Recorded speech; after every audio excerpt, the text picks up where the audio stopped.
পরিমণির সাথে, এরা আবার এদেরও ফলোয়ার।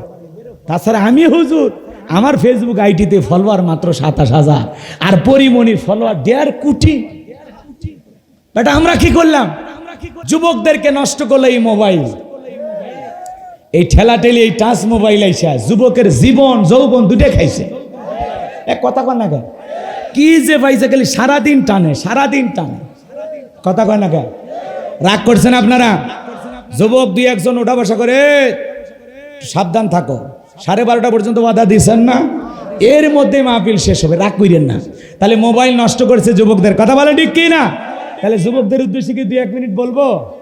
রাগ করবেন না তো? আবার 4 নম্বরে যাও, যুবকদের সাইজ করবো, কথা কোন ঠিক কি না?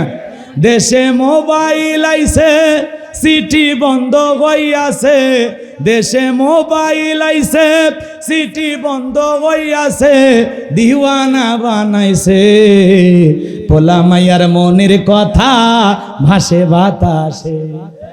বলবো বলবো, পোলা মাইয়ার মনের কথা ভাসে বাতাসে, দেশে মোবাইল আইছে, সিটি বন্ধ হইয়াছে, দিওয়ানা বানাইছে, পোলা মাইয়ার মনের কথা ভাসে বাতাসে। ও দেখো পোলা পানের মন বাদা ফেসবুকে এখন, মোবাইলে চ্যাটিং কইরা কাটাই সারাক্ষণ। ও দেখো ছেলে মেয়ের মন বাদা ফেসবুকে এখন, মোবাইলে চ্যাটিং কইরা কাটাই সারাক্ষণ। এই মোবাইল পাইয়া দেখো মদনের মাইয়া, এই মোবাইল পাইয়া ওই মদনের মাইয়া কি কাণ্ড ঘটাইছে, স্বামী সংসার রাইখা নাকি পলাইয়া গেছে, সে যে স্বামী সংসার রাইখা নাকি পলাইয়া গেছে, দেশে মোবাইল আইছে, সিটি বন্ধ হইয়াছে, দিওয়ানা বানাইছে, পোলা মাইয়ার মনের কথা ভাসে বাতাসে। ও দেখো টিকটক আসিয়া সব গেল ভাসিয়া, ও দেশে টিকটক আসিয়া সব গেল ভাসিয়া, সিদ্দিক চোরা নায়ক হইছে আইডি খুলিয়া। এই মোবাইলে হাই কি জাদু আছে ভাই, এই মোবাইলে হাই কি জাদু আছে ভাই, পোলা পান বুইজাছে, পড়ালেখা তুইলা রাখছে সপ্তম আকাশে, লেখাপড়া তুইলা রাখছে সপ্তম আকাশে, দেশে মোবাইল আইছে, সিটি বন্ধ হইয়াছে, দিওয়ানা বানাইছে, পোলা মাইয়ার মনের কথা ভাসে বাতাসে। লিল্লাহিত তাকবীর। খারাপ কিছু কইছি? যুগ উপযোগী, কথা কোন ঠিক না? এই জন্য অনেকে বলে গোলাম রব্বানী হুজুর গান গায়, এরকম গান 2-1টা আমি গাই, দাওয়াত দিলে দেন, না দিলে সমস্যা নাই। এই জন্য যুবকেরা যে কি খুশি হইছি আপনারা বুঝতে পারতেছেন না। লিল্লাহিত তাকবীর। এই জন্য আলেমদের ওয়াজের মাধ্যমে পরিবর্তন হয়। আমি গুনাহগারের হাতে সারা বাংলাদেশে 1 নয় 2 নয় 6 জন মানুষ কালেমা পড়ে মুসলমান হয়েছেন, বলেন আল্লাহু আকবার। এ বাজান গো আমার, আলেমদের বয়ানে পরিবর্তন হয়ে যাইতো।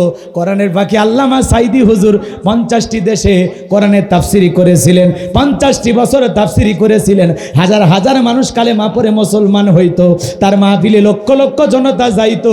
এই জনপ্রিয়তা থেকে হিংসা করে 13টা বছর ওরা ওই আল্লামা সাইদি হুজুরের উপরে জুলুম করে জেলখানায় বন্দি রেখেছিল।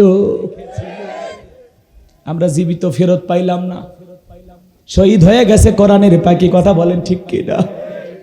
এই জন্য যুবকেরা হৃদয় থেকে ভালোবাসে। সাইদি হুজুর বিদায় নিয়েছে, আল্লামা সাইদির বলে যাওয়া তাফসির আর আলোচনা বাংলাদেশের মানুষের ঘরে ঘরে।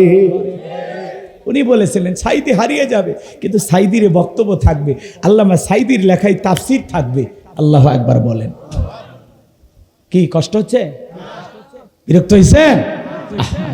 আলেমদেরকে মহাব্বত করবেন, ভালোবাসবেন। আলেমদের সাথে মহাব্বত থাকলে, আলেমদের সাথে যদি কিয়ামতের মাঠে দাঁড়াইতে পারেন, বলেন তো তাকদীরটা ভালো না খারাপ? নাকি সাকিব খানের সাথে উঠবেন, পরিমণির সাথে? এরা আবার এদেরও ফলোয়ার। তাছাড়া আমি হুজুর, আমার ফেসবুক আইডিতে ফলোয়ার মাত্র 27,000 আর পরিমণির ফলোয়ার 1.5 কোটি। বেটা আমরা কি করলাম? খালি গোলাম রব্বানি লিখবা আর একটা গোলাম রব্বানি যুক্তিবাদী লিখবা, এগুলো আমার ফেসবুক আর পেজ একটা আছে, একটু থাকো সাথে থাকো। খালি সাকিব খান আর পরিমণির ফলোয়ার হয় না, কথা কয় না কে? কষ্ট হয়, বিরক্ত হইছেন?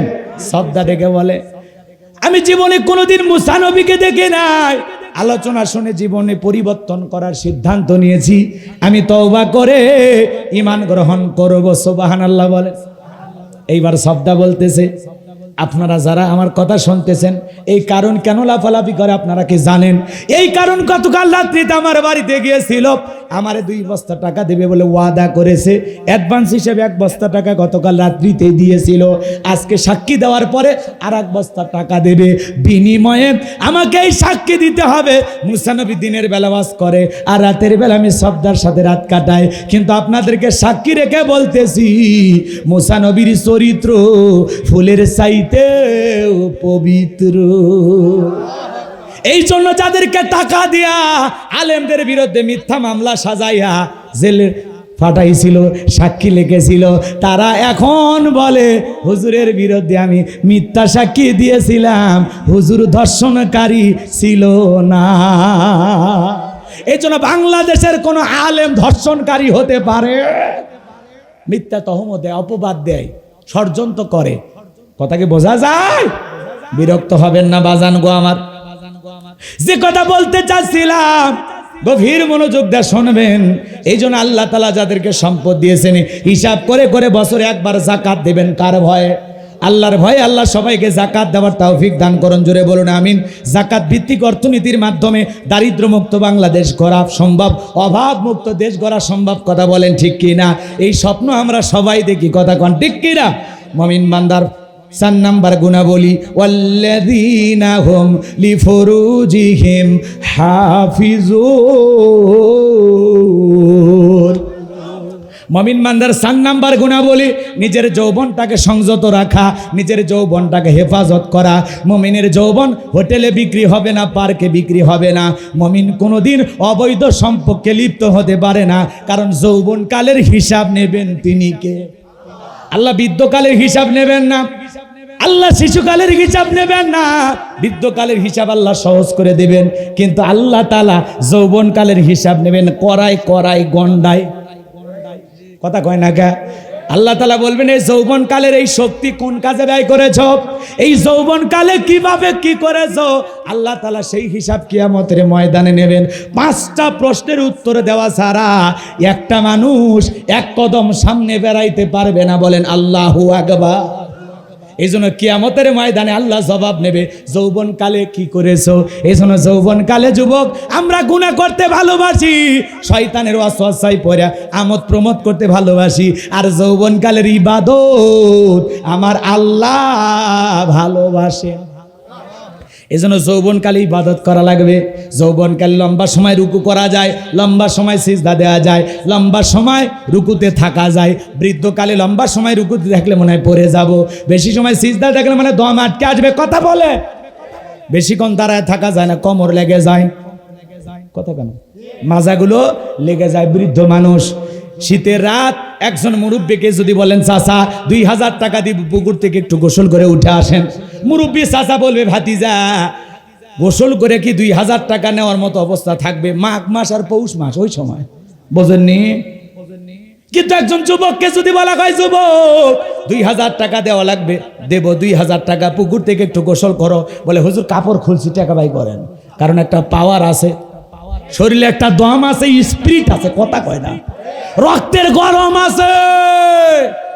এই জন্য যুবক বয়সে ইবাদত করা লাগবে, যৌবনকাল আল্লাহর পথে খরচ করা লাগবে। এই জন্য যুবক রে, এই যৌবনকালে আমরা গুনাহ করব না, যৌবনকালে ইবাদত করব কার? হযরত আলী রাদিয়াল্লাহু তাআলা বলেন তোমরা যৌবনকালে গুনাহ করো, একদিন তোমাদের যৌবন থাকবে না, আমলনামায় গুনাহ ঠিকই লেখা থাকবে। কথা কয় না? ওই যে মুরব্বী চাচা 70 বছর বয়স হয়ে গেছে, বলেন তো চাচা জীবনে আর কিছু ভালো লাগে? এখন চাচা বলে আজরাইল কেন আসে না? চাচা আজরাইলে খুঁজতেছে, কিন্তু যুবক ও বলতেছে না, এখনই মর্ম, কেবল খুঁজতেছি, 5টা লাইনে রাখছি, এর মধ্যে যেটা চয়েস হবে হলে হলো, না হলে আবার নতুন করে আব্বা আম্মাকে দিয়ে দেখাবো। কথা কয় না। যুবক বয়সে তোমরা যারা গুনাহ করতেছো, যুবক মনে করতেছো জঙ্গলে কেউ দেখে না, জঙ্গল প্রেম করার জন্য মঙ্গল, জঙ্গলে কেউ না দেখলে একজন দেখেন, তিনি কে? কি মনে করো যুবক? রাত 3টার দিকে উত্তর পাড়া ওই যে শেফালি দরজায় গেলা, গল্প করলা, মনে নাই? ওই যে জানালা দিয়ে, ওই যে কলা বাগানের ওই পাশে, ওই যে ওই সাইডে, মনে আছে সেদিনের কথা? ওই ভিডিও ফেরেশতারা করে রেখেছে। মুরব্বী চাচা যারা আছেন ভাবতেছেন যুবকদের কথা বলতেছে, এক সময় আপনিও যুবক ছিলেন চাচা, সারা কান্দিতে যায়া নৌকা ভাড়া কইরা ওই যে চরের ভিতর কাশফুলের ওই সাইডে, মনে আছে সেই দিনের কথা? চাচা গো, আপনারও ভিডিও ফেরেশতারা করে রাখছে। এজন্য যুবক রে, যৌবন কালে কার হাত ধরে পার্কে ঘুরতেছো? এ কথা কোন না, পহেলা বৈশাখে কার ওন্না ধরে টান দিয়েছিল, মনে আছে? ওই যে 14ই ফেব্রুয়ারিতে ভালোবাসার গোলাপ ফুল নিয়ে যা আই লাভ ইউ বলে কিস ডে পালন করেছিল। যুবক রে, সেই দিনের ভিডিও আল্লাহর ফেরেশতারা করে রেখেছে। অনেকে মজা করতেছে মনে হয়, এগুলো মজা না, এগুলো ওয়াজ। তুমি যুবক বয়সে কি করতেছো? কোথায় দাঁড়া করতেছো? কি মনে করো সাক্ষী নাই? আল্লাহর ওয়াডিও আছে, ভিডিও আছে, আপনার কিতাব থাকবে। আল্লাহ বলবে ইকরা কিতাবাকা, তোমার কিতাব আজকে তুমি পড়ো, তোমার হিসাব দেওয়ার জন্য তুমি যথেষ্ট। মানুষ হাতে নেবে আল বলবে, আফসোস করে বলবে। কথা কি বোঝেন নাই? যে এটা কি আশ্চর্যজনক কিতাব, লা ইগাদিরু সগীরাতাও ওয়ালা কাবীরাতাও, এখানে ছোট কথা বাদ যায় না, বড় কথা বাদ যায় না। আমি যে রাত 2টার দিকে ওই যে কর্নারে যায় এই যে এইটা করছিলাম, কেমনে নিজের আমল নামা দিকে নিজে আশ্চর্য হয়ে যাবে, আর আল্লাহকে বলবে আল্লাহ এগুলো ফেরেশতারা বাড়তি করে লিখেছে, এটা আমার না, অন্য কারো। কারণ দুনিয়া 2 নাম্বারই করে আখিরাতেও 2 নাম্বার ধান্দাবাজি করা চিন্তা থাকবে। আল্লাহ তখন বলবে বুঝতে পারতি তোর জন্ম বাংলাদেশে, তুই যে কয় নাম্বার সিটার ডুপ্লিকেট আমার জানা আছে। ফেরেশতাদেরকে বলবার জবান বন্ধ, আল ইয়াউমা নাখতিমু আলা আফওয়াহিহিম ওয়া তুকাল্লিমুনা আইদিহিম ওয়া তাশহাদু আরজুলুহুম বিমা কানু ইয়াকসিবুন। আপনার হাত পা অঙ্গ প্রত্যঙ্গ যা আছে সব সাক্ষী দেবে। এই হাত দিয়ে কি করেছেন? বইয়ের হাত ধরেছেন না ভাবির? সাক্ষী দেবে। কথা কয় না? জীবনে কোনোদিন বউকে 1 লোকমা খাবার তুলে খাওয়াইলো না। হাদিস শরীফের ভিতরে বলা হয়েছে যে স্বামী তার স্ত্রীকে ভালোবেসে 1 লোকমা খাবার মুখে তুলে খাওয়াবে, আল্লাহ রাস্তায় সদকা করলে যে সব স্বামীর আমল নামায় আল্লাহ সেই সব লিখে দেবে। আর 7 মাথা যায়া বলতেছে, ভাই বোন চটপটির দোকানে বসে বলতেছে, মামা চটপটিতে ঝাল একটু বেশি হবে, ফুচকা দেন, চটপটি দেন। চটপটি নিয়ে বান্ধবীর সাথে বসে নফল তসবিহ পড়তেছে। মেয়ে বলতেছে তুমি খাও, ছেলে বলতেছে না তুমি খাও, লেডিস ফার্স্ট। কথা কয় না। মেয়েটা তখন বলতেছে তুমি যেহেতু বিল দিবা তোমার হাত দিয়ে শুরু করি। ছেলে বলতেছে কলিজায় লাগছে রে। কথা কয় না কেন? এইবার ছেলে নিজের হাতে ফুসকা তুলে বান্ধবীর মুখে তুলে খাওয়াইছে। নিঃসন্দেহে আমল নামায় কয়েক হাজার নেকি লেখা হয়েছে। সব না গুনাহ? বৈধ না অবৈধ? হালাল না হারাম? এখনকার যুবকেরা কি স্মার্ট জানেন? পাগল হয়ে যাবেন। ডাব একটা কিনে মেয়ের মুখে পাইপ, ওই পাইপ মেয়ে দিছে কোন জায়গায়? ডাবের মুখে। আবার এই ছেলে মেয়ের মুখে পাইপ লাগায়া নিজে খাইতেছে। কি পদ্ধতি! পানি পরিষ্কার করে খাইতেছে। হাই রে যুবক, এদেরকে সাইজ করা লাগবে। কথা কোন ঠিক কি না ভাই? আপনারা কি বিরক্ত হচ্ছেন? একটু দেরিতে আসছিলাম, আমাদের একটা সাংগঠনিক প্রোগ্রাম ছিল সেরাত মাহফিল বগুড়ায় 3 দিন ব্যাপী।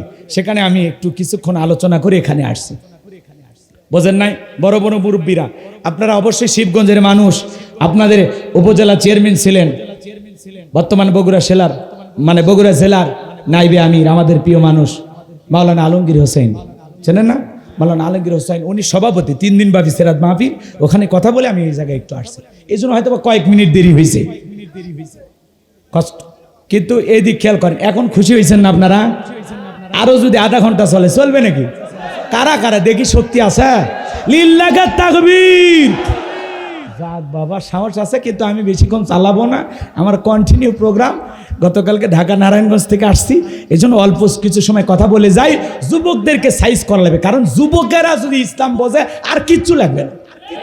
মুরব্বীদের দোয়া আর যুবকেরা সামনে এগিয়ে যাবে, বাস ইসলাম কায়েম হয়ে যাবে। খালি চাচা আছেন তো, ভয় পান না। টিয়ার সেলের ঝাঁঝানি খাইছি আমরা আন্দোলন করতে গিয়া। কত ছেলে বুলেট ঝাঁঝরা হয়েছে, 1500 কতজন মানুষ জীবন দিছে এই আন্দোলনে। কথা কন না কে? তারপরে একটা স্বাধীন বাংলাদেশ পাইছেন, পান নাই? এখন ভাল লাগে না?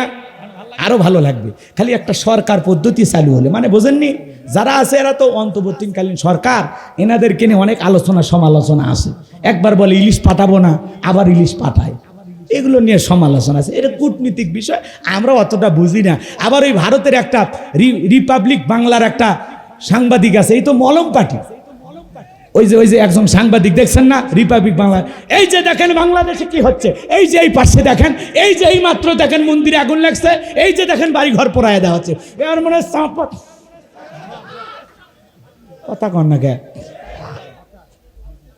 হ্যাঁ, এরে বাংলাদেশের যুবকেরা টল করে বলতেছে এটা মলম পার্টি। বাংলাদেশের একটা সুপার এডিটর আছে, 8-এর মায়ের বাপ, নাম হলো স্বপন আহমেদ। কথা কন না কে? ও দেখলাম গতকালকে এক ভিডিওতে এই ব্যক্তি বলতেছে, এই যে দেখেন বাংলাদেশ ইলিশ পাঠাবে না, ইলিশ পাঠাবে না। কি ডক্টর ইউনূস সাহেব, তোমার ইলিশ লাগবে না, বাংলাদেশের ইলিশ লাগবে না, বুড়িগঙ্গার ইলিশ খাবো, ডায়মন্ডের ইলিশ খাবো। কেন? আবার যে 3000 টন পাঠাইলাম দাদা, ভুলে গেলেন? এ কথা কয় না। এজন্য বাংলাদেশের বিরুদ্ধে বিষাদগার গাবেন না, উল্টা পাল্টা বিভ্রান্তিকর তত্ত্ব ছড়াবেন না। ঘরের ভিতরে মোমবাতি নিয়ে কয়েকটা একটু মন্দিরে আগুন লাগাইছে ঘরের ভিতর, সেই ভিডিও ওরা প্রচার করে। পরে তথ্য নিয়ে দেখা যায় যে ও নিজের ঘরে আগুন লাগায়া একটু আতঙ্ক ছড়াইতে চায়। বাংলাদেশে অমুসলিমেরা নিরাপদে থাকবে। কথা কয় না কে? ডিমের ভিতরে কুসুম যতটা নিরাপদ, মায়ের কোলে শিশু যেমন নিরাপদ। অমুসলিমেরা মুসলমান যেই জনপদে বসবাস করবে তার চাইতে বেশি নিরাপত্তা নিয়ে বসবাস করবে। তারা দুর্গা পূজা করবে, যা মনে চায় তাদের ধর্ম তারা পালন করবে, আমাদের কোনো আপত্তি নাই। লা ইকরাহা ফিদ্দিন, ধর্ম নিয়ে কোনো বাড়াবাড়ি নাই, কোনো জবরদস্তি নাই। কথা বলেন ঠিক কিনা? আমরা কখনো করি না। এদেশে পাশেই মসজিদ, পাশেই মন্দির, আমাদের কোনো অসুবিধা নাই। মন্দিরের ঘন্টার আওয়াজ মসজিদে আসে, মসজিদের মাইকের আওয়াজ মন্দিরে চলে যায়। আমাদের ভ্রাতৃত্ব, আমাদের সম্প্রীতি, আমাদের ভালোবাসার বন্ধন অটুট আছে। মিথ্যা প্রগণ্ডা ছড়াবেন না। তো এই এডিটর, সুপার এডিটর স্বপন সাহেব, যিনি ভিডিওটা এডিট করেছেন, ও কি করছে জানেন? ওই বেচারাকে বস্তার মধ্যে তুলছে, তুলে একটা মলমের দোকানের সামনে নিয়ে যায়, ছেড়ে দিয়েছে। ও তখন বলতেছে, দাদা মাত্র 10 টাকা, মাত্র 10 টাকা, দাদা বাড়িতে নিয়ে যান, ঝামেলা মুক্ত হবেন, আগুন লাগবে বাড়িতে। কথা কয় না কে? এক জায়গা মতো বসায় দিয়েছেন। হ্যাঁ, এই জন্য বলতেছি ভাই, একটা দেশের নির্ভুল তত্ত্ব আপনি প্রচার করেন, উল্টা পাল্টা ছড়ায় না। কথা কয় না কে? এদেশের অনেক মানুষ ওই দেশে চিকিৎসা নিতে যায়, এদেশের অনেক নেতা ওই দেশে পালিয়ে যায়। আছে মহাব্বত আছে আপনাদের, বুঝি তো? কথা কয় না, বুঝি না? তা আমরা তো শত্রু চোখে দেখি না, কিন্তু আপনাদেরকে বন্ধু ভাবলেও আপনারা কখনো বাংলাদেশের জনগণকে বন্ধু মনে করেন? তাছাড়া আমরা হুজুরের ওয়াজ করতে গেলে কত টেনশন পাই, ধর্ম প্রচার করতে আসছে কেন ভয়? ওই দেশে তো 45 লাখেরও না সরি 45 কোটিরও বেশি মুসলমান বসবাস করে। আমি ভারতের প্রায় 12টা জেলা সফর করেছি, অসংখ্য মাহফিলে গেছি, কয়েক বছর ধরে আর যেতে দেয় না, ঝামেলা করে। তো বলছি দাদার পাওয়ার কমে গেলে যাব না। কথা কয় না গায়, কষ্ট হচ্ছে আপনাদের? এই জন্য ভাইয়ের আমার, এই দেশের বিরুদ্ধে মিথ্যা প্রচার করবে, আমরা এটা মেনে নেব। আবার ওই দেশে নবীর বিরুদ্ধে কথা বলার কারণে দেখেন ওই দেশের কোটি কোটি মুসলিমেরা রাজপথে আন্দোলন করতেছে। নবী বিদ্বেষী, নবীর সেই দুশ্মনের ফাঁসি আমরা দেখতে চাই। নবীজির অপমানে যদি না কাঁদে তোমার মন, মুসলিম নয় তুমি মুনাফিক, নবীজির দুশ্মন। যুবক মনে থাকবে, তোমাদের রক্তের উপরে ইসলাম প্রতিষ্ঠিত হবে একদিন ইনশাআল্লাহ। তোমাদের রক্ত ইসলামের জন্য দিতে রাজি আছো তো ইনশাআল্লাহ? কোন কোন যুবক তোমার জীবন যৌবন ইসলামের জন্য খরচ করবা? 2 হাত তুলে দেখা, লিল্লাহি তাকবীর। তাহলে এই যৌবন কালের সময় আমরা কার ইবাদতে কাটাবো? বেশি বেশি করে ইবাদত করব তো ইনশাআল্লাহ। অনেক আলোচনা আছে, আর এদিক সেদিক করব না। 5 আর 6 নাম্বার গুণাবলী, ওয়াল্লাযীনা হুম লিআমানাতিহিম ওয়া আদিহিম রাউন। 5 নাম্বার গুণাবলী, আমানত রক্ষা করা। এ জীবন আমানত, ছেলে মেয়ে আমানত, স্ত্রী সন্তান আমানত, ওস্তাদের কাছে ছাত্র ছাত্রী আমানত, ইমামের কাছে মুসল্লি আমানত, বক্তার কাছে শ্রোতারা আমানত। এজন্য ভাইয়ের আমার, আমানত রক্ষা করতে হবে, আমানতের খিয়ানত করা যাবে। 6 নাম্বার, ওয়াদা প্রতিশ্রুতি রক্ষা করা। মুমিন মুখে যা বলবে, অন্তরে তা বিশ্বাস করবে, কাজে তা বাস্তবায়ন করবে। মুমিন কোনোদিন প্রতিশ্রুতি ভঙ্গকারী হতে পারে? ওই মাইক ধরে হ্যান করব তেন করব নানান ওয়াদা দেয়, কিন্তু বাস্তবে পালন করে না। এমন ফাঁকা বলি আর নেতাদের কণ্ঠে আমরা শুনতে চাই। খেলা হবে বলে মাঠ ফাঁকা করে ফেলে যায়, এদের বক্তব্য আমরা আর শুনতে চাই। যা বলবেন সত্য বলবেন। 7 নাম্বার, ওয়াল্লাযীনা হুম আলা সালাওয়াতিহিম ইউহাফিজুন। মুমিন বান্দার 7 নাম্বার গুণাবলী, যারা নিজেদের সালাত যত্ন সহকারে আদায় করে, আল্লাহ তাআলাকে রাজি খুশি করার জন্য আদায় করে। যে ব্যক্তি আসরের নামাজ পড়ে মাগরিব পর্যন্ত মসজিদে মনটা টাঙানো থাকে, মাগরিব পরে এশা পর্যন্ত মসজিদে মনটা টাঙানো থাকে, একাই শুধু নামাজ পড়ে না, স্ত্রী সন্তানদেরকে নিয়েও নামাজ আদায় করে। আল্লাহ সূরা তাহরিমে বলেছেন, হে ঈমানদারগণ, নিজেরাও জাহান্নামের আগুন থেকে বাঁচো, তোমার আহাল পরিবার পরিজন যারা আছে তাদেরকেও জাহান্নামের আগুন থেকে বাঁচানোর চেষ্টা করো। একটা পরিবারে 4 জন সদস্য, সবাই যদি নামাজ পড়ে ভালো লাগে না, খারাপ লাগে? পৃথিবীর সফল বাবা তারা, যে বাবা নিজের ছেলের হাত ধরে মসজিদে নিয়ে গেছে, ছোট ছোট বাচ্চাদেরকে মসজিদে নিয়ে যাবেন। মুরব্বী যারা আছে, ছোট বাচ্চা দেখলে ধমক দিবেন না, ভালো ব্যবহার করবেন। ছোট্ট বাচ্চা মসজিদে গেলে ট্যাপের পানি নষ্ট করে, কাতারের ফাঁক দিয়ে দৌড়ঝাঁপ করে, একটু গল্প গুজব করে, দাড়ি ধরে টান মারে। ছোট্ট বাচ্চা, তার স্বভাব একটু দুষ্টমি করা। ছোট 8-10 বছরের বাচ্চা দুষ্টমি করবে, এটাই স্বাভাবিক। ছোট্ট বাচ্চা দুষ্টমি করবে না। আপনি কি 70 বছরের মুরব্বী লাফালাফি করবেন? আপনি লাফালাফি করলে আপনার শরীরের সব ঠিক থাকবে? তো এই জন্য ছোট বাচ্চা মসজিদে গেলে অনেক জায়গায় ধমক দেয়, এটা থেকে বিরত থাকতে হবে। ছোট বাচ্চাদেরকে বুকে টানতে হবে। আজকের শিশু আগামীর বাংলাদেশ। ছোট ছোট বাচ্চারা যদি মসজিদমুখী হয়ে যায়, আপনি মারা যাবেন, ভবিষ্যতে এই বাচ্চারা মসজিদ আবাদকারী হবে। কথা বলে ঠিক কিনা? আমাদের ভবিষ্যৎ প্রজন্ম নামাজি হোক। আপনারা চান তো? আপনারা বিরক্ত হচ্ছেন না? আর কত চালানো যাবে না। এদিক খেয়াল করেন, পরিবারের সবাইকে নামাজি বানাবেন তো ইনশাল্লাহ? নামাজি বানাবেন তো ইনশাল্লাহ? এই 7টা গুণাবলী যদি অর্জন করতে পারেন, উলাইকা হুমুল ওয়ারিসুন আল্লাযীনা ইয়ারিসুনাল ফিরদাউস হুম ফিহা খালিদুন। আল্লাহ বলেন, তারা উত্তরাধিকারী হবেন জান্নাতুল ফিরদাউসের, সেখানে তারা চিরকাল বসবাস করবেন। আল্লাহ কোনোদিন জান্নাত থেকে বের করে দেবেন না। চিৎকার মেরে বলুন সুবহানাল্লাহ। এই 7টা গুণাবলী বাস্তব জীবনে কারা কারা আমল করবেন, হাত তুলে আল্লাহকে দেখান। শেষবারের মতো, 1 নাম্বার, আল্লাহর ভয় নিয়া নম্রতার সহিত বিনয়ের সহিত সেজদা দেব, 5 ওয়াক্ত নামাজ পড়ব। 2 নাম্বার, অনার্থক কথা বলবো না, অনার্থক কাজ করব না, অনার্থক জিনিস শুনবো না। যেটা বলবো, বললে যেন সব হয়, ভালো কথা বলবো, প্রয়োজন যতটুকু বলবো ততটুকু। অর্থকরী সম্পদ আল্লাহ দিয়েছে, ভালো কাজের জন্য ব্যয় করব। কান দিয়া ভালো কথা শুনবো। 3 নাম্বার, আলোচনার সারমর্ম। এতক্ষণ তো অনেক শুনলেন। 3 নাম্বার, আল্লাহ সম্পদ দিলে প্রত্যেক বছর হিসাব করে যাকাত দিব। যাকাত দিলে ধনীর ধন কমে না বাড়ে? বাড়ে। সূরা আল মুমিনুন মোট আয়াত আছে 118, রুকু আছে 6টি। বিশ্বনবীর মক্কার জিন্দেগিতে এই সূরাটি নাজিল হয়েছেন। বলুন আল্লাহু আকবার। সম্মানিত ভাইরা আমার, ভূমিকায় লম্বা আলোচনা করা কোনো সুযোগ নাই। সবাই একটু জবান ছেড়ে মোহাব্বতে আমার সাথে তেলাওয়াত করুন। আউযু বিল্লাহি মিনাশ শাইতানির রাজিম। বিসমিল্লাহির রাহমানির রহিম। বিতাড়িত মুরদাদ শয়তানের কাছ থেকে আল্লাহ পাকের কাছে আশ্রয় প্রার্থনা চাচ্ছি। পরম করুণাময় দয়ালু আল্লাহ তাআলার নামে শুরু করছি। সূরার নাম সূরা আল মুমিনুন। মোট আয়াত কত? 118। রুকু আছে 6টি। বিশ্বনবীর মক্কার জিন্দেগিতে এই সূরাটি নাজিল হয়েছেন। কোরআনুল কারীমের 23 নাম্বার সূরা। সূরা নাম্বার কত? সূরা নাম্বার 23। বাতিলেরা হবে সাইজ ইনশাআল্লাহ। কোন? জি, 18 নাম্বার পারার প্রথম সূরা।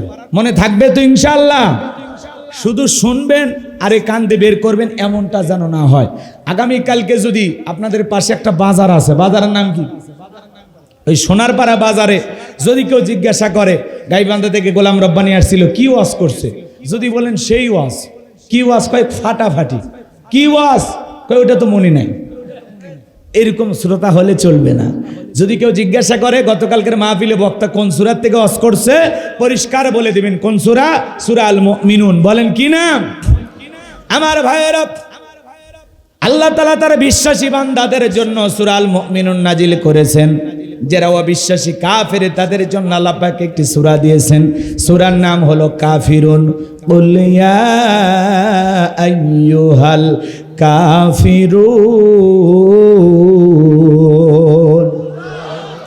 অবিশ্বাসী কাফিরদের জন্য আল্লাহ রাব্বুল আলামিন সূরা কাফিরুন নাজিল করেছেন।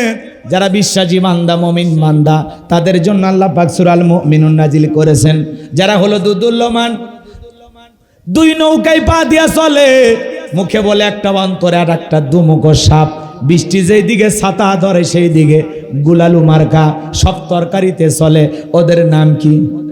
মুনাফিক। এই মুনাফিকদের জন্য আল্লাহ পাক একটি সূরা নাজিল করেছেন। সূরার নাম হলো মুনাফিকুন। কথা কয় না? ভয় পাচ্ছেন? মুনাফিকদের চেনা বড় কঠিন। এরা ইসলাম নামের গাছের গোড়া কেটে মাথায় পানি ঢালে। চুপ করে থাক ধোঁকাবাজ, চোখে তোদের নাহি লাজ। চুপ করে থাক ধোঁকাবাজ, চোখে তোদের নাহি লাজ।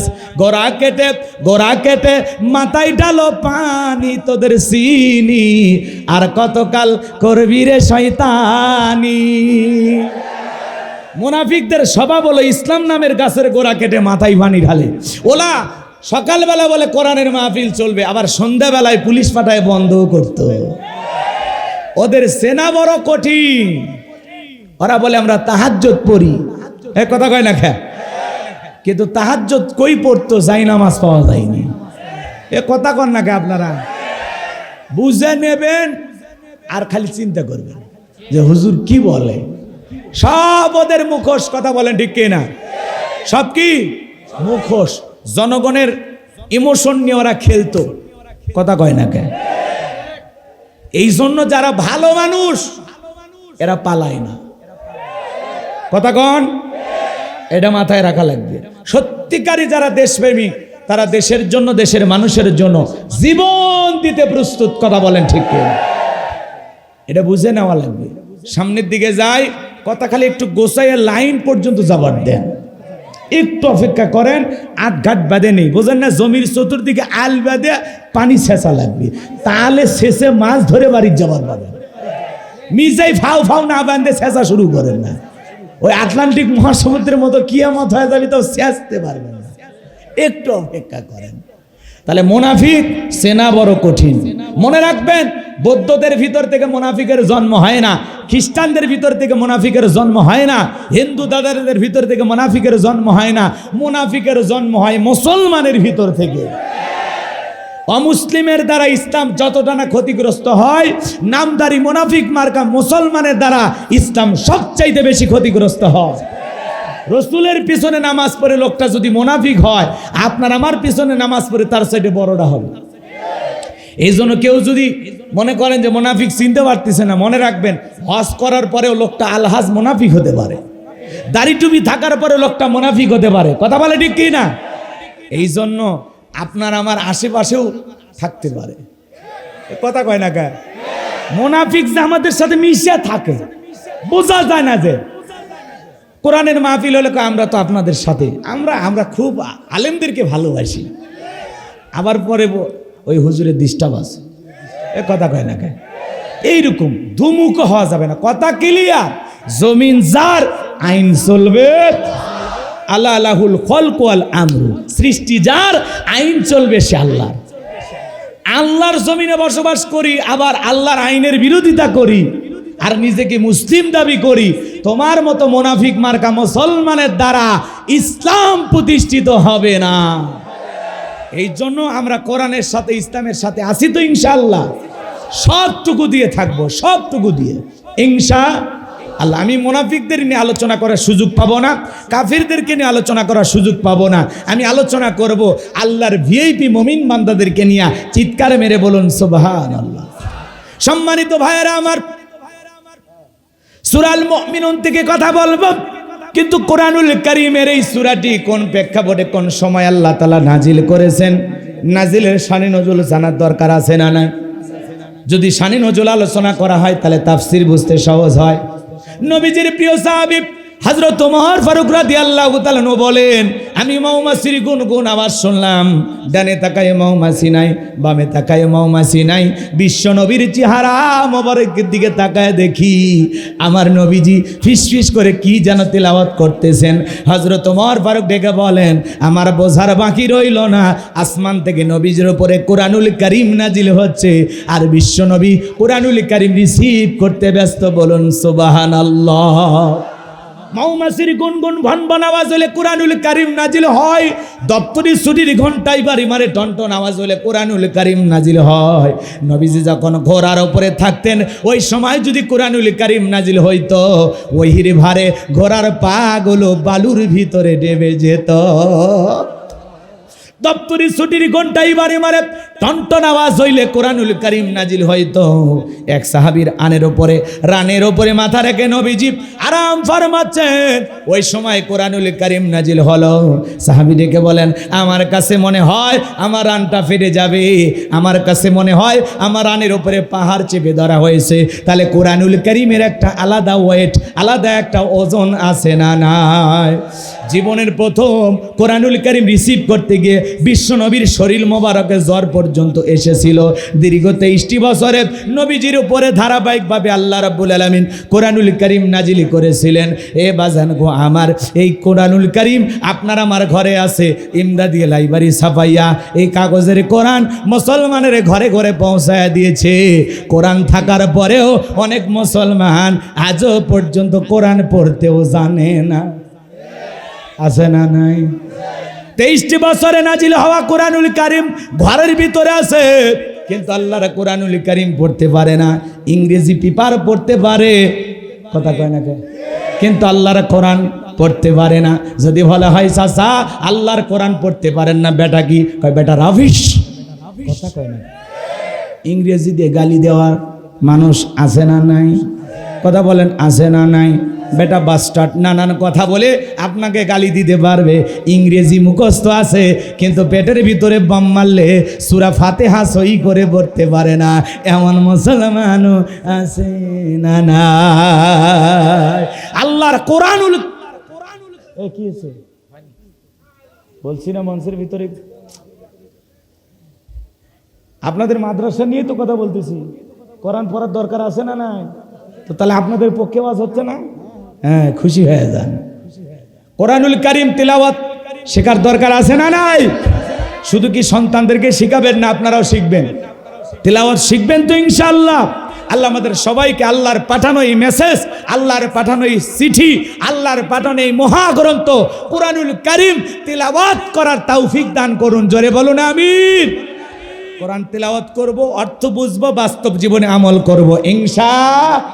সম্মানিত ভাইয়েরা আমার, লম্বা হবে, লম্বা করার সুযোগ নাই। হযরত ওমর ফারুক রাদিয়াল্লাহু তাআলা বলেন, নবীজির কোরআনুল কারীম রিসিভ করা শেষ হয়ে গেল।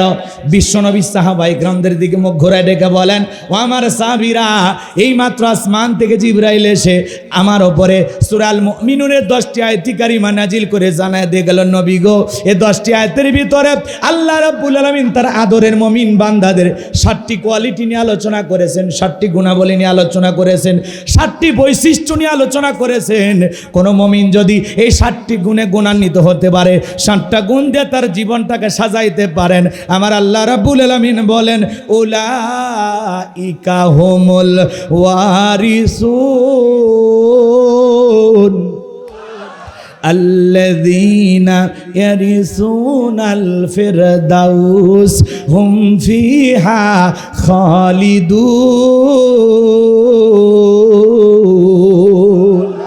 আমার আল্লাহ রাব্বুল আলামিন বলেন তারাই উত্তরাধিকারী হবেন জান্নাতুল ফেরদাউসের, সেখানে তারা চিরকাল বসবাস করবেন।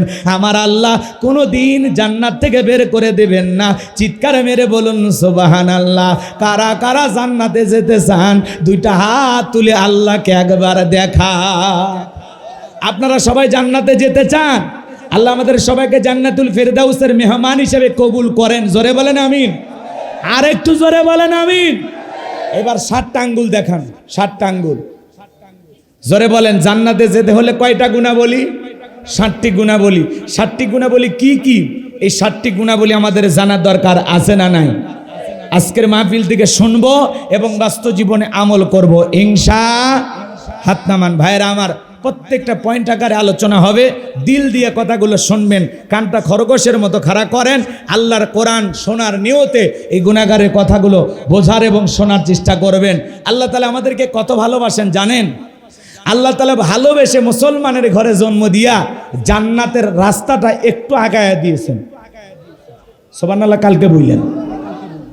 এরপরে আল্লাহ তাআলা আপনাকে আমাকে ভালোবেসে পৃথিবীর শ্রেষ্ঠ ধর্ম ইসলাম ধর্মের মানুষ বানিয়েছেন।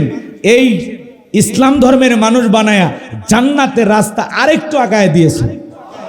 এরপরে পৃথিবীর শ্রেষ্ঠ কিতাব মহাগ্রন্থ কোরআনুল কারীম নাজিল করে জান্নাতের রাস্তা আরেকটু আগায় দিয়েছেন। এরপরে পৃথিবীর শ্রেষ্ঠ পয়গম্বর মুহাম্মদ রাসূলুল্লাহ সাল্লাল্লাহু আলাইহি সাল্লামের উম্মত বানায়া আখিরি নবীর আখিরি উম্মত বানায়া জান্নাতের রাস্তা আরেকটু আগায় দিয়েছেন। এখন একটু আমল করলেই জান্নাত। কতটুকু? একটু, খুব বেশি আমল লাগবে না, কিন্তু আমলটা হলে নিখুঁত এবং নির্ভেজাল। এলেই তো আপনারা কাল খাবেন। স্বেচ্ছাসেবক নাই আপনাদের মাহফিলে? তো এই যে আয়োজন করছেন, অনেক স্বেচ্ছাসেবক আছে না? ছেলে পেলে দায়িত্ব দেননি। এখন আমি এটাই বলে দোয়া করে দিন, কি কম? মহিলারা চেপে চেপে বসেন, এখনই দোয়া হবে। কি একটা অবস্থা! আমি আমার কথা গোছায় বলতে গেলে এই স্লিপ দিলে ভুলে যাব, মানে আমার আর কথা লাইন থাকবে, তখন আমি পাগল হয়ে যাব। কথা কি বোঝেন নাই? মা বোনদের চাপানের ব্যাপারে স্বেচ্ছাসেবক রাখবেন, তারা দায়িত্ব পালন করবে। কমিটির যুবকেরা না পারলে ওই জায়গায় মহিলা পাঠায় দেন। মা বোনদের জায়গা কম হয়, ওদের জায়গা লাগে বেশি। এ কথা কয় না? জায়গা বেশি লাগে না? এক খাটে 4 ভাই বিয়ের আগে ঘুমাইছে। এই ডিজিটাল বউগুলো বাড়িতে আসার পরে কি যে কান পরা দেয়। বড় ভাই আলাদা, মেজো ভাই আলাদা, কথা কয় না?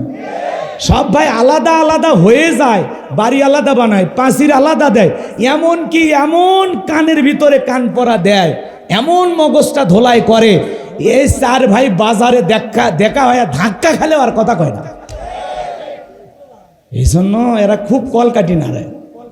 ওদের জন্য স্পেশাল আলোচনা হওয়ার দরকার আছে না নাই? মনে করে দিছে, একটু অপেক্ষা করেন। হ্যাঁ, মা বোনদের স্পেশাল আলোচনা হবে ইনশাআল্লাহ। আল্লাহ কবুল করেন। জোরে বলেন আমিন। সম্মানিত ভাইয়েরা আমার, গভীর মনোযোগ দিয়ে শোনেন কি সেই 7টা গুণাবলী। আমি আলোচনায় চলে গেলাম, এলোমেলো করার কোনো সুযোগ নাই। আল্লাহ রাব্বুল আলামিন পবিত্র কোরআনুল কারীমের ভিতরে জানিয়ে দিলেন, ক্বাদ ফালাহাল মুমিনুন। আমার আল্লাহ রাব্বুল আলামিন বলেন অবশ্যই মুমিনেরা সফল।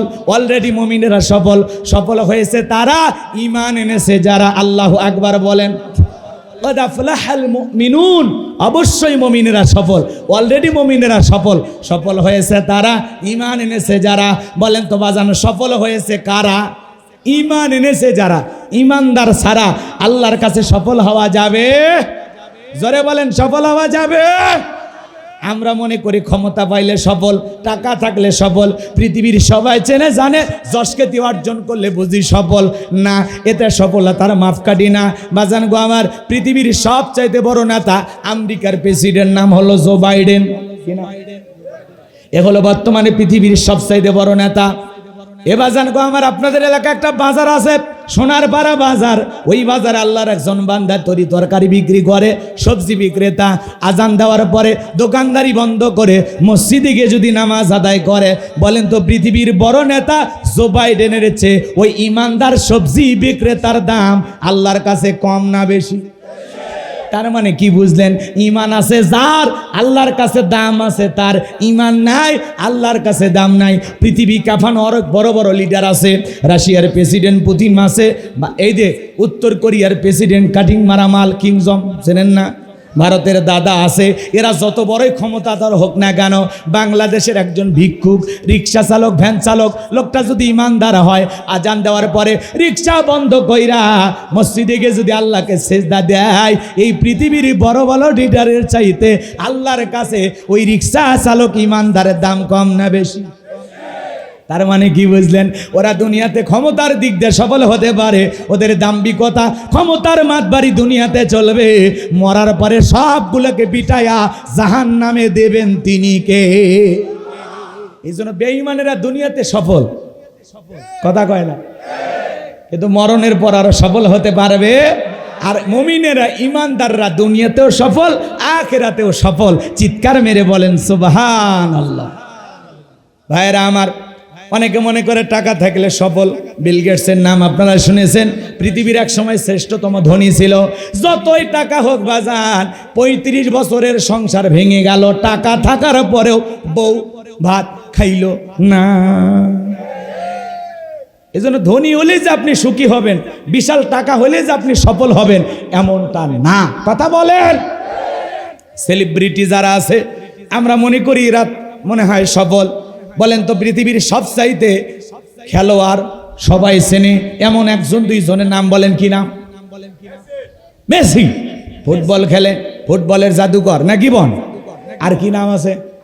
নেইমার, রোনালদো, এদের নাম তো বলবেন তাই নাকি? যারা ফুটবল খেলে, ক্রিকেট খেলে, এরকম দুই একজনের নাম বলেন। সাকিব আল হাসান নিরাপত্তার সংখ্যায় ভুগতেছে, বলে আমি বাংলাদেশে আসলে আমাকে একটু নিরাপত্তা দিবেন। আসেন সাকিব ভাই, নিরাপত্তা দেব আমরা, কোনো সমস্যা নাই। এ কথা কয় না কেন? কষ্ট হচ্ছে আপনাদের? আর এমপি হওয়ার স্বপ্ন ছিল, নতুন এমপি হয়েছে, কিন্তু বেচারা বেশি দিন আর সংসদে ভাষণ দিতে পারলো না। এজন্য বলতেছে বাংলাদেশের মাটিতে জীবনের শেষ খেলাটা একটু খেলতে চায়। এজন্য বলতেছে আমাকে নিরাপত্তা দিলে আমি দেশে ফিরবো ইনশাল্লাহ। তাহলে দিলের ভিতরে ভয় আছে। আমরা বলবো ভাই টেনশন, আপনি একজন খেলোয়াড়, আসেন, নিরাপত্তা দেবে জনগণ। কথা কয় না কে? কষ্ট হচ্ছে আপনাদের? বিবিসির সভাপতি বর্তমান যিনি আছে, উনি বলতেছে নিরাপত্তার ব্যাপারে আমরা খুব বেশি সাকিবের জন্য আলাদা কিছু করতে পারবো না। উনি আসবে, দেশে আসবে, ভয় নাই, টেনশন নেই। কথা কি বুঝতে পারছেন? তাহলে খেলোয়াড়ের নাম আপনারা জানেন, আর 2-4 নায়ক সুপারস্টার, এদের নাম আপনারা জানেন নাকি? কন কি? ফিশ, ফেরদাউস, রিয়াজ, এরা তো নাই, ওরা লুকেছে। সাকিব খান, বলে বাবা সেই ভক্ত আপনি না, এর নামটা মুখস্থ। বেটা সোল একটা, বিয়ে করলে খালি বেটা সোল হয়। কথা খান ঠিক কি না? রাগ করতেছেন আপনারা? সুপারস্টার সাকিব খান, একে তো আপনারা সবাই চেনেন। তা আপনারা খেলোয়াড়, ক্রিকেটার, নায়ক, গায়ক, এদেরকে চেনেন। হিরো আলমকে অনেকে চেনেন। কয়েকদিন আগে আদালতে মার খাচ্ছে বেচারাটা। কথা খান নাকি? ও আবার বলতেছে আমি যে কয়দিন বাঁচবো জানি না, আমি মরে গেলে আপনারা মাফ করে দেন। এ সব সময় আলোচনায় থাকে। কথা খান ঠিক কি না?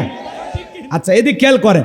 এখন 2-1 ভালো মানুষের নাম বলেন তো, যারা কোরআনের কথা বলার কারণে দেশের সবাই চেনে, নাম বলেন তো। আল্লামা সাইদি হুজুর কোরআনের পাখি, আল্লাহু আকবার বলেন। আর একজন কি? ডক্টর মিজানুর রহমান আজহারী, আল্লাহু আকবার বলেন। আলহামদুলিল্লাহ, আলহামদুলিল্লাহ শুনে খুশি হবেন। আমাদের প্রিয় ভাই, আমাদের প্রিয় রাহবার, ইসলামিক স্কলার, দিনের দায়ী, এদেশের রত্ন, এদেশের কোটি কোটি যুবকদের ভালোবাসার প্রিয় পাত্র ডক্টর মিজানুর রহমান আজহারী ভাই আজকে বাংলাদেশে পৌঁছে গেছে। একটু জোরে বলেন আলহামদুলিল্লাহ। আপনারা খুশি না বেজার? ডক্টর মিজানুর রহমান আজহারী ভাই, আমরা তার কাছে কোরআনের কথা শুনবো ইনশাল্লাহ।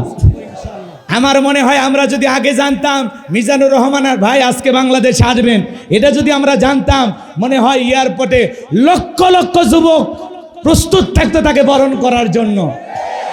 তিনি এটা বুঝতে পেরেই গোপনে বাংলাদেশে এসেছেন। আলহামদুলিল্লাহ কোন তিনি তার নিজ এলাকায় এসেছেন, প্রিয় মাতৃভূমিতে এসে আলহামদুলিল্লাহ বলে আল্লাহর শুকরিয়া আদায় করে দেশবাসীর কাছে দোয়া চেয়েছেন। ডক্টর মিজানুর রহমান আজারি ভাই আবারও কোরআনের ময়দানে কথা বলবেন। 2020 সাল থেকে আজ পর্যন্ত 4.5 বছর এই বাংলাদেশের রত্নের উপরে জুলুম করা হয়েছিল। মিজানুর রহমান আজারি হারিয়ে যায়নি, সে দেশে ফিরে এসেছে। দেশ থেকে যারা বিতাড়িত করেছিল তারা পালিয়েছে। এই জন্য আলেমদের বিরুদ্ধে ষড়যন্ত্র করে কোনো লাভ হবে? ডক্টর মিজানুর রহমান আজারি ভাই, আমরা আল্লামা সাইদি হুজুরকে হারিয়েছি। এই প্রিয় রাহাবারের কণ্ঠে আর কোরআনের তাফসির শুনতে আমরা পাবো না, কিন্তু আমরা যারা তরুণ মুফাসসির হচ্ছেন ডক্টর মিজানুর রহমান আজারি ভাইয়ের মতো, মুফতি আমির হামজার ভাইয়ের মতো যারা আছেন, আমরা মনে করি তারাই আগামীতে আল্লামা সাইদি হুজুরের উত্তরসূরি হবেন। কথা বলে ঠিক কিনা? জানি কারো ক্ষতি কেউ পূরণ করতে পারে না, কথা বলেন ঠিক কিনা? কিন্তু ডক্টর মিজানুর রহমান আজারি ভাইকে আমরা বলবো সারা দেশে ঢালাওভাবে প্রোগ্রাম না নিয়ে জেলাভিত্তিক সুন্দর সুন্দর প্রোগ্রামগুলো যেগুলো আল্লামা সাইদি হুজুর করতেন 3 দিন ব্যাপী, চট্টগ্রাম, ঢাকা এবং বগুড়া সহ বিভিন্ন অঞ্চলে 3 দিন ব্যাপী 5 দিন ব্যাপী তাফসিরুল কোরআন মাহফিল হতো। এই ধারাবাহিক তাফসির মাহফিলগুলো আবারও ডক্টর মিজানুর রহমান আজারি ভাইয়ের মাধ্যমে বাংলাদেশে চালু করতে চাই। কথা বলেন ঠিক কিনা? তিনি থাকবেন, এসেছেন, কোরআনের কথা বলবেন, শুনতে যাবেন তো ইনশাল্লাহ। অনেকে মুখিয়ে আছেন যে কোথায় মাহফিল। আমার মনে হয় বাংলাদেশে যেদিন প্রথম মিজানুর রহমান আজারি ভাই ওয়াজ মাহফিলে কথা বলবেন, তাফসির মাহফিলে কথা বলবেন, আমার মনে হয় সেই দিন যে কত লাখ মানুষ হবে এটা আল্লাহ ছাড়া কেউ ভালো জানে। 20 সালে যখন কথা বলতেন তখনই তো মাহফিলে 5 লাখ 10 লাখ করে মানুষ হইতো। আমার মনে হয় মিজানুর রহমান আজারি ভাই প্রথম মাহফিলে 50 লাখ 1 কোটি মানুষ হতে পারে। কথা বলেন ঠিক কিনা? এই জন্য দিল থেকে আমরা দোয়া করব। আমাদের দেশের যারা রাহবার, আন্তর্জাতিকভাবে তিনি বিভিন্ন দেশে প্রোগ্রাম করেছেন, দক্ষিণ কোরিয়া, উত্তর কোরিয়া, তারপরে আমেরিকা, লন্ডন, বিভিন্ন দেশ তিনি সফর করেছেন। আন্তর্জাতিকভাবেও তিনি দাওয়াতি প্ল্যাটফর্মে কথা বলেছেন। কথা বলে ঠিক কিনা? তিনি যে বিদেশে গিয়ে দাওয়াত বন্ধ ছিল এমনটা না। আল্লাহ আন্তর্জাতিক ভ্রমণে, আন্তর্জাতিক পর্যায়ে তার সম্মান মর্যাদা আরো বহুগুণ বৃদ্ধি করেছেন। আল্লাহু আকবার বলে। ডক্টর মিজানুর রহমান আজারি ভাই আসাতে মনে হয় আমি ঈদের খুশি অনুভব করতেছি। আলহামদুলিল্লাহ বলেন। কি খুশি না বেজা? তাহলে এই দেশের মানুষ আলেমদেরকে কলিজা দিয়ে মহাব্বত করে। হেরে গেছে ওদের হিংসা, জিতে গেছে আমাদের ভালোবাসা। কোটি কোটি যুবক মিজানুর রহমান আজারির কণ্ঠে কোরআনের তাফসির শুনে পরিবর্তন হবে, ইসলামপন্থী যুবক হবে এবং ওই যুবকদের নেতৃত্বেই নতুন বাংলাদেশ কায়েম হবে। আল্লাহ যুবকদের কবুল করেন, জোরে বলেন আমিন। আগামীর বাংলাদেশ আলেমদের বাংলাদেশ, আগামীর বাংলাদেশ ইসলামের বাংলাদেশ। আগামীর পার্লামেন্টে আল্লাহর কোরআনের বিজয় কারা কারা দেখতে চান? 2 হাত তুলে আল্লাহকে দেখান। লিল্লাহে তাকবীর, লিল্লাহে তাকবীর। আল্লাহ এই দেশকে ইসলামের জন্য কবুল করুন। আল্লাহ আমাদের সবাইকে ইসলামী আন্দোলনের কর্মী হওয়ার তৌফিক দান করুন, জোরে বলুন আমিন। সম্মানিত ভাইয়েরা আমার, তাহলে কম বেশি সবাই চেনেন আপনারা। যেদিকে যাই বাজান গো আমার, এলোমেলো করার কোনো সুযোগ নাই। তাহলে কেউ টাকার দিক দিয়ে সফল, কেউ ক্ষমতার দিক দিয়ে সফল, আবার কেউ সেলিব্রিটি যশ খ্যাতি অর্জন করেছে, নায়ক সুপারস্টার, এদেরকে মানুষ ঘৃণা করে। কিন্তু আল্লাহর কোরআনের কথা যারা বলে এদেশের মানুষ হৃদয় দিয়া তাদেরকে ভালোবাসে। কথা কন না কেন? তারা দেশের বাইরে গেলেও ভালোবাসা কমে না, জেলখানায় গেলেও ভালোবাসা কমে না, এমনকি তারা মারা গেলে, কবরে গেলেও মানুষ তাদেরকে ভোলে না। কি কথা বোঝা যায়? কষ্ট হচ্ছে আপনাদের? এই জন্য আল্লাহ তাআলা বলেন ক্বাদ আফলাহাল মুমিনুন, অবশ্যই মুমিনেরা সফল, অলরেডি মুমিনেরা সফল। সফল হয়েছে তারা, ঈমান এনেছে যারা। আল্লাহু আকবার বলেন। তাহলে আমি সর্বশেষ একটা স্লোগান দিই, আপনারা শুধু আমার সাথে সাড়া দিবেন। ঈমান এনেছে যারা, সফল হয়েছে তারা। ঈমানদার ব্যতীত আল্লাহর কাছে সফল হওয়ার কোনো তরিকা, কোনো পদ্ধতি আর নাই। তাহলে সহজ কথা আমি বলবো, ঈমান এনেছে যারা, আপনারা বলবেন সফল হয়েছে তারা। বলতে পারবেন না? তাহলে বলেন ঈমান এনেছে যারা, ঈমান এনেছে যারা। মারহাবা। ইমানদার চেহারা কালো হোক, ফর্সা হোক, লম্বা হোক, খাটো হোক, ভিতরে ঈমান আছে, আল্লাহর কাছে দাম আছে। আল্লাহর কাছে যদি দামি হতে পারি, এই জীবনে আর কিছু চাওয়ার আছে? জোরে বলেন চাওয়ার আছে? এইবার শোনেন, একজন মুমিন ঈমান আনার পরে তার গুরুত্বপূর্ণ ইবাদতটাকে শোনেন একজন অমুসলিম জোহরের নামাজের পূর্বে যদি ঈমান গ্রহণ করে ওই ব্যক্তির উপরে জোহরের সালাত আদায় করা কি? আর একটু জোরে বলেন। তার মানে আপনারা ওয়াজ বোঝেন, আলহামদুলিল্লাহ। এদিক খেয়াল করেন, একজন ব্যক্তি আসরের নামাজের পূর্বে অমুসলিম ঈমান গ্রহণ করেছে, ওই ব্যক্তির উপরে আসরের সালাত আদায় করা ফরজ। কথা বলেন ঠিক কিনা? এই জন্য ঈমান আনার পরে মুমিন জীবনের সবচাইতে গুরুত্বপূর্ণ ইবাদতের নাম হলো সালাত। আল্লাহ যখন মুমিনদের 7টা গুণাবলী নিয়ে আলোচনা শুরু করেছেন, আমার আল্লাহ তাআলা 1 নাম্বার সালাত দিয়ে শুরু করেছেন। বলেন আল্লাহু আকবার। মুমিন বান্দার 1 নাম্বার গুণাবলী, এ যুবকে তোমরা নিরাশ হইও না। 4 নাম্বার গুণাবলীতে তোমাদের স্পেশাল আলোচনা আছে, ওটা খালি যুবকদের জন্য বরাদ্দ। মারহাবা খান। আমিও যুবক, তোমরাও যুবক। দেশের অবস্থা করুন, বক্তার দরকার তরুণ। কথা কন ঠিক কিনা? তবে আলহামদুলিল্লাহ এখন আমরা অনেকটা স্বাধীন। বুকের ওপরে এসে জগদল পাথর চেপে বসে আছিল, ওই পাথর নামে গেছে, এখন কিছুটা ফিরি মনে হয়। কথা কয় না, ভয় লাগে, ভয় লাগে। কিন্তু অনেক ভাইয়েরা একটু পরিবর্তন এখনো হতে পারেনি, কিন্তু আমরা বলবো আপনারা পরিবর্তন হয়ে যান। কথা কয় না কে? আলেমদের মাঠে আলেমদের কথা বলতে দেন, তারা কি বলে বলতে দেন। আর আপনি যদি বলেন না আলেমরা ভুলভাল বলতেছে, আর একটা মাঠ তৈরি করে আপনিও বলেন। এ কথা কয় না, কারণ বাক স্বাধীনতা থাকা লাগবে। চাচা কি বাক স্বাধীনতা থাকা লাগবে, বাক স্বাধীনতা হরণ করা যাবে না। একটা পাগল সোনা বন্ধুর গান গাইছে, গাইতে দেন, ও তো পাগল। কথা কয় না। একটা ভালো মানুষ, সে ভালো কিছু বলতেছে, বলতে দেন। কথা কয় না কে কোন দলে রাজনীতি করতেছে, করতে দেন। ওই দলকে, ওই রাষ্ট্র, মানে ওই দলকে যদি মানুষ পছন্দ করে রাষ্ট্র ক্ষমতায় বসাইতে চায়, বসায় দিক, সমস্যা কি আপনার? যে যার অবস্থান থেকে চেষ্টা চালিয়ে যান। আমরা কেউ কারো পথে বাধা দিতে যাব না, ইনশাআল্লাহ। আমরা কেউ কারো বিরুদ্ধে ষড়যন্ত্র করব, মনে থাকবে তো ইনশাআল্লাহ। জি, আগামীতে কোরআনের মাহফিল বাধা হবে না, এটা আমরা বিশ্বাস রাখি। কথা কয় না কে?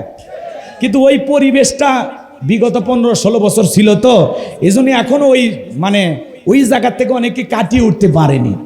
এই জন্য আমরা বলবো ভাই আসবেন, শুনবেন, ভালো না লাগলে চলে যাবেন, দোয়া করেন, বদদোয়া করেন, সেটা বাড়ির যায় করেন। ঠিক আছে তো? ক্লিয়ার? লিল্লাহি তাকবীর। মুমিন বান্দার 1 নাম্বার গুণাবলী শুরু হয়ে গেল, আল্লাযীনা হুম ফি সলাতিহিম খাশিউন।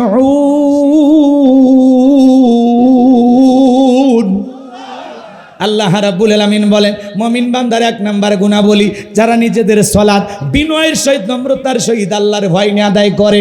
আপনি আমি যখন সালাত আদায় করব, অন্তরে ভয় থাকতে হবে কার?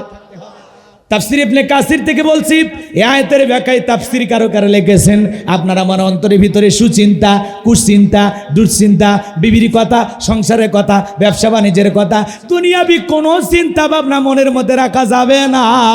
আপনি আমি যখন নামাজের মধ্যে দাঁড়িয়ে যাব, মসজিদের ভিতরে প্রবেশ করব, দুনিয়ার সব চিন্তা ভাবনা মসজিদের বাইরে রেখে একমাত্র আল্লাহর ভয় নিয়ে সালাতে দাঁড়াইতে হবে। আপনি আমি যখন মসজিদে ঢুকবো নামাজ আদায় করার জন্য, অন্তরে ভয় থাকবে কার? ইয়া আইয়ুহাল্লাযীনা আমানুত্তাকুল্লাহ, হে ঈমানদারগণ আমি আল্লাহকে ভয় করো, হাক্কা তুকাতিহি, ভয় করার মতো ভয় করো। এজন্য আল্লাহ তাআলা বলতেছেন আল্লাযীনা হুম ফি সলাতিহিম খাশিউন, অবশ্যই মুমিনেরা সফল যারা নিজেদের সালাত বিনয়ের সহিত, নম্রতার সহিত, খুশু ভাব নিয়ে আল্লাহর ভয় নিয়ে সালাত আদায় করে। তাহলে আপনি আমি যখন নামাজে দাঁড়িয়ে যাব, অন্তরে ভয় থাকবে কার? কিভাবে ভয় করবেন, কিভাবে সালাত আদায় করবেন? বিশ্বনবী কিভাবে সালাত আদায় করতেন আপনারা কি জানেন? আম্মা জান আয়েশা ডেকে বলেন, নবীজি নামাজের ভিতরে এত লম্বা সময় দাঁড়িয়ে থাকতেন, মাঝে মাঝে তাকায় দেখতাম আমার নবীজির পা মোবারক ফুলে উঠেছে। আম্মা জান আয়েশা আরো ডেকে বলেন, নবীজি এত লম্বা সময় ধরে রুকু করতেন, সিজদা করতেন, মাঝে মাঝে মনে হয় নবীজি আর কোনোদিন সিজদা থেকে মাথা উঠাবেন না। আম্মা জান আয়েশা বলেন, একদিন রাতের বেলায় দেখি নবীজি সিজদায় গিয়ে এত কান্না করেছেন, কাঁদতে কাঁদতে সিজদার জায়গাটা ভিজে গেছেন। নবীজি যখন মাথা উঠাইলেন, আম্মা জান আয়েশা ডেকে বলেন, নবী এত কান্না কেন করলেন, কি হয়েছে আপনার? বিশ্বনবী ডেকে বলে, আয়েশা আমি তো আমার জন্য কাঁদি না, আমি কাঁদি আমার গুনাহগার উম্মতের জন্য। আমি আল্লাহর কাছে কেঁদে কেঁদে বলি, আল্লাহ আমার গুনাহগার উম্মতের গুনাহগুলো মাফ করে দাও। যেই নবী আপনার আমার গুনাহ মাফের আশায় আল্লাহ তাআলার কাছে দোয়া করেন। এ বাজান কেমন নবী পাইছি, কেমন নবী পাইছি যে নবী আপনার আমার গুনাহ মাফের আশায় দোয়া করেন কার কাছে? আরো জোরে বলেন কার কাছে? নবীদের জীবনে কোনো গুনাহ নাই। নবীরা জন্মের আগে জন্মের পরেও মাসুম, আল্লাহু আকবার বলে। যে নবীর জীবনে কোনো গুনাহ নাই সেই নবী দিনের মধ্যে 70 থেকে 100 বার ইস্তেগফার পড়তেন, আল্লাহু আকবার বলেন। আপনার আমার জীবন তো গুনাহ দিয়া ভরা। নবী যদি সিজদা দিয়া আপনার আমার গুনাহ মাফের আশা আল্লাহর কাছে দোয়া করেন, আমরা তো মূল ভিকটিম, মূল আসামি, মূল অপরাধী। তাহলে বলেন তো নিজেদের গুনাহ মাফের জন্য আল্লাহর কাছে আমাদের দোয়া করার দরকার আছে না? না। 5 ওয়াক্ত নামাজ এইটা তো ডিউটি, এটা নফল না ফরজ? কথা কয় না, নামাজ পড়তে হবে, এটা নফল না ফরজ? এই জায়গায় এমন কোন মুসলমান আছে যে জানে না যে 5 ওয়াক্ত নামাজ ফরজ? কথা কয় না, সবাই জানি। এরপরে মসজিদে কি সবাই আসে? কথা কয় না, সবাই আসে। মোটামুটি জহর আসর মাগরিব এশায় লোক পাওয়া গেলেও ফজরে অনেকে আমরা চেতন ভাই না। কথা কি বোঝা যায়? এই জন্য বাজান গো আমার মন খারাপ করবেন না। 5 ওয়াক্ত সালাত এইটা তো ডিউটি, এটা রবের বাধ্যতামূলক ওয়ার্ডার, পালন করতেই হবে। কথা বলেন ঠিক কি না? 5 ওয়াক্ত সালাত আদায় করব, পাশাপাশি বোনাস টাইম ইবাদত করা লাগবে, ওভার ডিউটি করা লাগবে। এই জন্য আল্লাহ তাআলা বলেন ওয়াল্লাযীনা ইয়াবিতুনা লিরাব্বিহিম সুজদাও ওয়া কিয়ামা।